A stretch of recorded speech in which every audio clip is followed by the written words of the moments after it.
देश भर में इंफ्रा पर तेजी से काम चल रहा है। चारों तरफ वाटरवेज, हाईवेज, रोडवेज बन रहे हैं। मोदी सरकार का इंफ्रा पर फोकस भी है। बजट आने वाला है। हालांकि ये अंतरिम बजट होगा, लेकिन जिस तरह का फोकस पिछले 2 बजट में और पिछले कुछ सालों में मोदी सरकार ने दिखाया है, उससे लगता है कि इस बार भी कुछ अहम ऐलान हो सकते हैं। इस बीच $5 ट्रिलियन इकोनॉमी बनाने का भी एक लक्ष्य लेकर सरकार चल रही है। इंफ्रा को लेकर क्या अहम ऐलान हो सकते हैं, इस मसले पर हम बात करेंगे अपने खास मेहमान सुमित कुमार। सुमित जी उद्योग इंफ्रास्ट्रक्चर के फाउंडर एवं मैनेजिंग पार्टनर हैं। सर, आपका बहुत बहुत स्वागत है। थैंक यू सर, हम एक इस चर्चा को आगे बढ़ाते हैं और ये हम जानना चाहते हैं कि पिछले 2 बजट जब हम देखें तो सरकार ने इंफ्रा पर काफी बूस्ट दिया है और जिस तरह का एक महत्वाकांक्षी लक्ष्य सरकार लेकर चल रही है इंफ्रास्ट्रक्चर के सेक्टर को लेकर, क्या आपको लगता है कि यह जो हम जिस दिशा में बढ़ रहे हैं वो सही ग्रोथ है और उससे हमें जो लक्ष्य हासिल करने का जो हम टारगेट लेके चल रहे हैं वो हासिल हो पाएगा हमसे? अवश्य हासिल होगा। कुछ सालों से देखिए लगातार इंफ्रा का एक्सपेंडिचर बढ़ रहा है। हमारा अनुमान है कि 2000 जो अगले 5 साल है, अभी 23 तक जो भी हुआ है, उसके बाद में जो नेक्स्ट 5 साल का है उस पे इंफ्रा स्पेंड आज ये लास्ट 5 साल से डबल होगा। काफी इंफ्रास्ट्रक्चर स्पेंड एक्सपेंडिचर हो रहा है, इसमें तो कोई बात नहीं। लेकिन एक ही चीज हम बोलेंगे कि आज की तारीख में जो ज्यादातर जो इंफ्रा एक्सपेंडिचर हो रहा है वो है हाईवेज, बिल्कुल। Rail and airports. हम्म।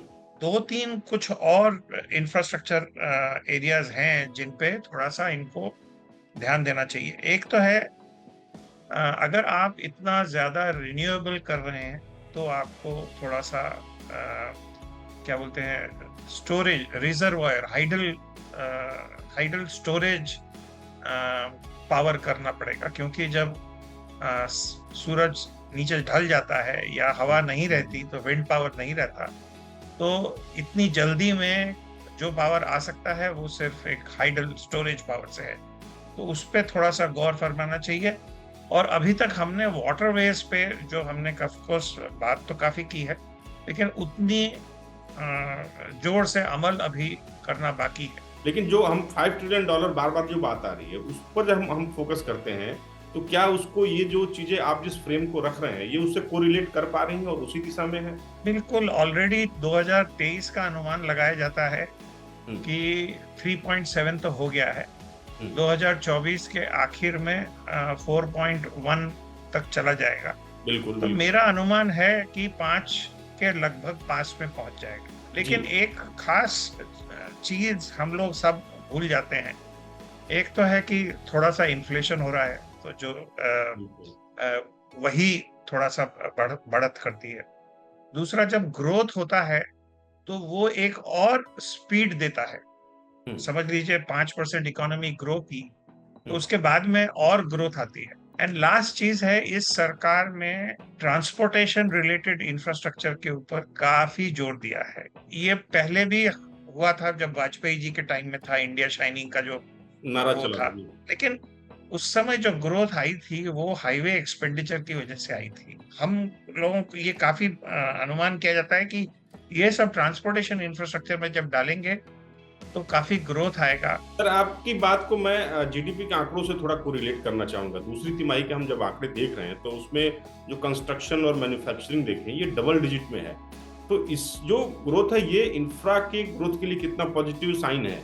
कि हमें इंफ्रा और कंट्री के डेवलपमेंट में हम जो ये तिमाही पर्सपेक्टिव लेते हैं वो शायद सही नहीं होगा, बिकॉज इंफ्रा का जो भी ग्रोथ होता है वो लॉन्ग टर्म होता है। कभी एक वो लॉन्ग टर्म एक नजरिया महीने में, हाँ, तो हमें कम से कम इंफ्रा का जो एक्सपेंडिचर होता है वो 1 साल, 3 साल और 5 साल, इन नजरियों से देखना चाहिए।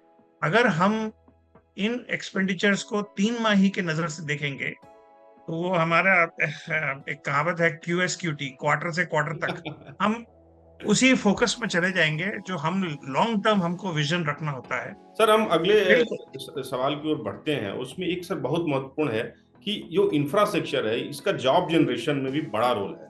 अब रोजगार के जब हम बड़े अवसरों की बात करते हैं तो अभी जो आप देख रहे हैं कि ठीक है, अभी इंफ्रा को चारों तरफ चढ़ा, रोजगार के नए अवसर भी आ रहे हैं, लेकिन हम जब फोकस होकर सिर्फ जॉब जनरेशन की बात कर रहे हैं, तो क्या अभी भी कुछ ऐसे चैलेंजेस हैं जिनके जरिए जिस तरह का जॉब जनरेशन होना चाहिए था वो नहीं हो पा रहा है? दोनों बात सही है। यानी कि एक तरफ इंफ्रा एक्सपेंडिचर और कंस्ट्रक्शन हो रहा है। अब जैसे आप अयोध्या का टेम्पल ही देख लीजिए, कितना बड़ा कंस्ट्रक्शन हुआ है, और उसके बाद में वहाँ एयरपोर्ट बना है, वहाँ रेलवे बना है, और ये सारे जगह हिंदुस्तान में हो रहा है, तो उससे जॉब्स तो होती हैं। बट एक दूसरी तरफ क्या हो रहा है कि इंफॉर्मेशन टेक्नोलॉजी आने की वजह से, और जो बीच में कोविड हुआ था, तो जो मध्य दर्जे जो बिजनेसेस हैं, वो काफी बिजनेसेस बंद हो गए हैं और वहाँ काफी एम्प्लॉयमेंट।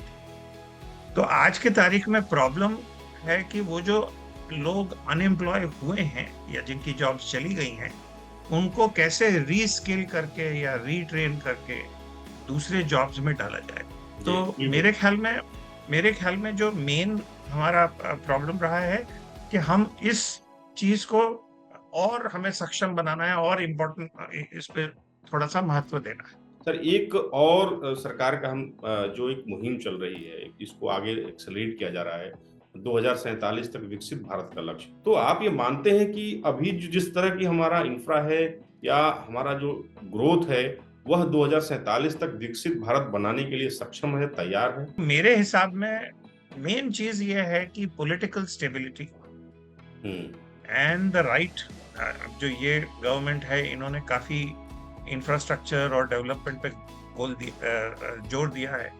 वैसे ही अगर सब गवर्नमेंट देती रहे तो मेरे ख्याल में ये चलेगा। तो अब तो जैसा कहते हैं कि हमको तो लगता है कि अगले 5 साल तो ये एडमिनिस्ट्रेशन का जोर है, और वो ये जोर चलेगा। बिल्कुल। अगले 5 साल में क्या होगा वो देखना पड़ेगा। सर, एक इस चर्चा का हम आखिरी सवाल लेते हैं।